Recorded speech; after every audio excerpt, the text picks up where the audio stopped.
Welcome everyone to the first episode in a series I'm very excited to be starting, what I like to call Battlefield 4 Debriefing. Now, in this series, I'm going to try and go through some features up until the release of the beta and the full game of Battlefield 4. Now, with these features, each and every episode will be different. So, episode 1 will be all about Battlelog, as we've got a new trailer. I'll show you that very shortly. Go through some information, get you some insight on Battlelog, what you can expect, how it will impact Battlefield 4, some things you may have missed throughout the trailer, I'll try and point out as well. So episode 2 until 5 will be all about the classes, the assault class or medic class, the engineer, support and recon classes will follow. So I'm very excited to get these on the way.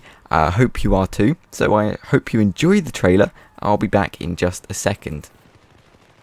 Peggy 18. Battlelog for BF4, what we've done is really try to expand the service to be super integral to the game experience itself. More than something just the PC gamers can enjoy. People have their smartphones, they have their tablets, they have their computers next to them while they're playing. And we want to create a battlefield where you can incorporate all these devices in the experience. For example, when you're going home on the bus after work, you can't wait to get home and play. You go in, you check out the stats for yesterday, you configure a loadout based on that, you find the server you want to play on or see what your friends are playing. And as you get home, you just start it up, you click a button and you're basically in there and ready to go.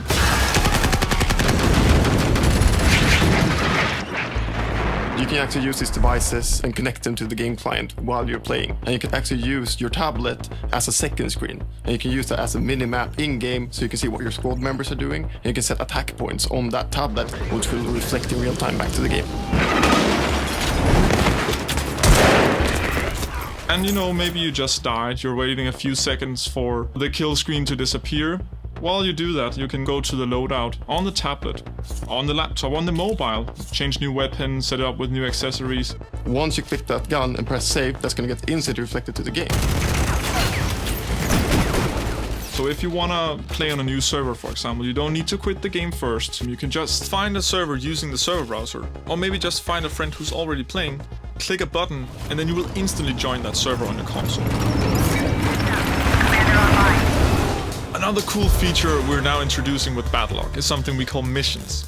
These are small challenges that you can create for you and your friends. For example, you can set it up and say, I want to see who's actually the best tank destroyer among my friends. And you will always get notified when someone takes the lead. So that means you can instantly boot up the game and try to claim that #1 spot yourself. So we're introducing something we call Geo Leaderboards. So as a player, I can compete to be the best tank driver in Stockholm, in Sweden, in Europe, or in the whole world. And that's going to be a great way both to compete and rank up, but also get to know new friends on the battlefield.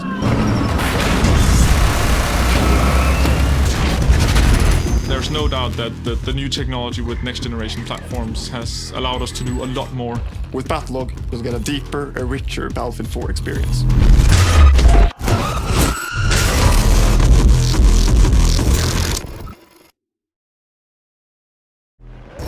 Now you've seen the trailer, let's have a little recap of what we saw in the video. So, as we know, Battlelog now for Battlefield 4 is going to be on mobile devices, mobile phones, tablets, iPads, whatever you want to call it.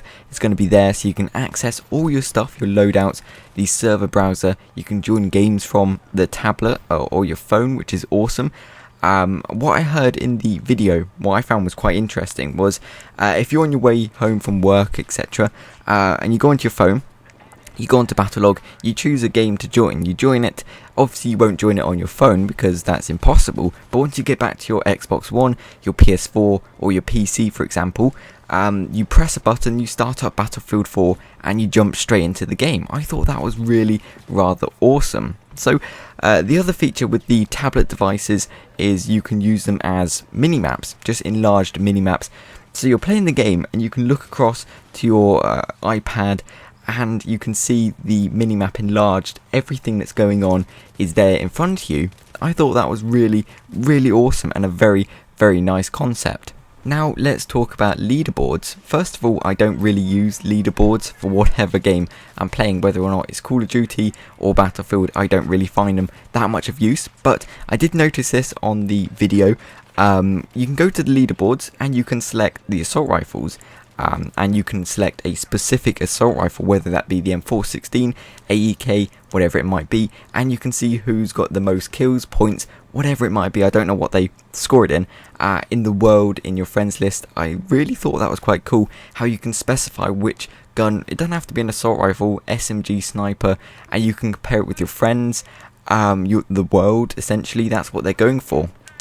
Global leaderboards, especially as they mentioned, I think it was called Geo Leaderboards, where you can compare everything with the world, with your friends, whatever it might be, meet other people who have similar skills. It's really, really cool. They're really adapting Battlelog from what we know it to what it's going to be. It's just going to be an absolutely amazing transfer. I can't wait. Now, the next thing about Battlelog is you've got this missions section, which is essentially challenges you can set for your friends.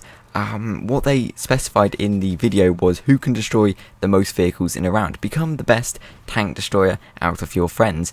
I thought this was absolutely amazing because you've got the extra sense of achievement in Battlefield. Not just your assignments, your weapon challenges, your weapon attachments you've got to unlock, but you can also do these missions just to stop you from getting bored. But what's really awesome about it is you've got these missions you set for your friends and they set for you. You try and complete theirs, they try and complete yours, and you kind of fight with your friends to try and become the best on the battlefield. Well, you've also got the community missions, which I presume are timed. They have a time period before they switch to a new one. The one they've got exampled is take 500,000 dog tags in 48 hours. Now, of course, that sounds impossible for one person alone, but it's the whole community doing this. So then you earn a dog tag or something special in game. I really, really do like this concept they're going with because, as I mentioned, it does add a new level of achievement, and we all like achievements. So that was Battlelog pretty much wrapped up in about 3 minutes.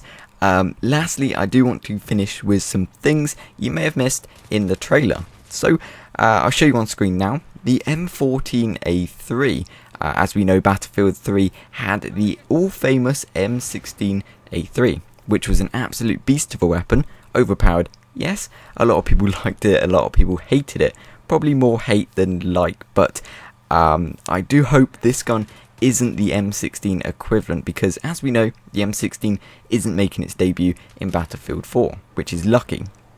I just hope this gun is more like the M14 than the M16. But anyway, let's move on to the next one, is the list of assault rifles. Now, this flashed on screen for about a millisecond. You've got at the top the AK-12, the Scar H, M416, the SAR 21, AEK971, FAMOS, AUG A3, I think it says M16, but I think it's meant to be the M14 A3, and the CZ805. So from the bottom up to the top, we've got the CZ, which we've seen in the E3 multiplayer gameplay, the M416, which I just touched on, the AUG A3, which I absolutely love from Battlefield 3, the FAMOS, which I hope they've changed the iron sights if it's coming back. God, please change the iron sights, they're awful.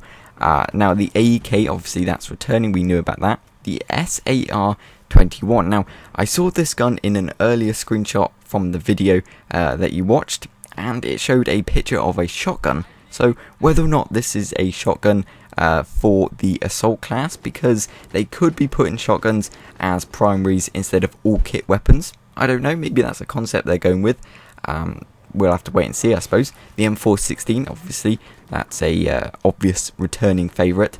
The Scar H, which was formerly an engineer weapon, now an assault rifle. So they've obviously ditched the Scar L, unless it's going to the LMG class. Possibly, it'd be nice to see it with a dual drum mag. And lastly, the AK-12, which I think is a more teched out modern weapon, modern version, of the AK-74M. I could be wrong. I don't honestly know too much about that one. We'll have to wait and see again to see what any of these are like. Lastly, I wanted to show you the snow map for Battlefield 4. You may have missed this in the trailer. Well, I'll show it on screen now. The 5 flag conquest map for the Xbox One. I have no idea what the name is, but it looks absolutely awesome. At least we know there's a snow map in Battlefield 4, which is a good thing. but there's not really much else I can tell you about this map besides it looks freaking awesome. So I hope you enjoyed the video. Please do look forward to the next ones coming very, very soon. So I hope you enjoyed. Thank you very much for watching, and as always, until next time.